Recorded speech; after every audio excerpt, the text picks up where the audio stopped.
ताज्या बातम्यांसाठी महान करेला सबस्क्राइब करा आणि बेल आयकॉनला क्लिक करा। इचलकरंजी मध्यवर्ती बस स्थानकात काँक्रिटीकरणाचे काम सुरू, वाहतूक व्यवस्थेमध्येही बदल।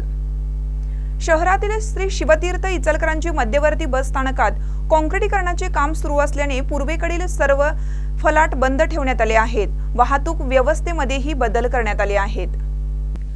बस स्थानकात काँक्रिटीकरण करण्यात येणार आहे, त्यामुळे बस स्थानकाचा पूर्वेकडील भाग उकरून त्या ठिकाणी मुरमीकरण करण्यात आले आहे। प्रत्यक्ष काँक्रिटीकरण आजपासून म्हणजे 15 मे रोजी करण्यात येणार आहे। त्यामुळे इचलकरंजी आगाराने बस स्थानकात येणाऱ्या गाड्यांच्या उतरणे चढणे यामध्ये बदल केला आहे।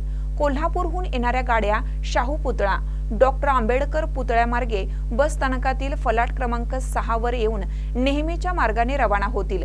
खिद्रापूर, नुरसीवाडी, नांदणी, जयसिंगपूर, शिरडोन तसेच मिरज, सांगली, कागल मार्गावरील बसेस शिवतीर्थाजवळील प्रवेशद्वारातून आत येऊन दक्षिणेकडील बाजूला थांबून प्रवासी चढ उतार करून पूर्वेकडून प्रवेशद्वारातून मार्गस्थ होतील।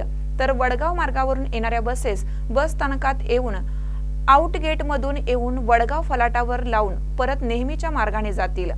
तसेच कर्नाटक राज्यातील सर्व प्रवासी वाहतूक नियंत्रण शाखेजवळून करण्यात आले आहेत, अशी माहिती आगाराच्या वतीने देण्यात आली आहे। महानकर नेपसाठी सुभाष भस्मे, इचलकरंजी।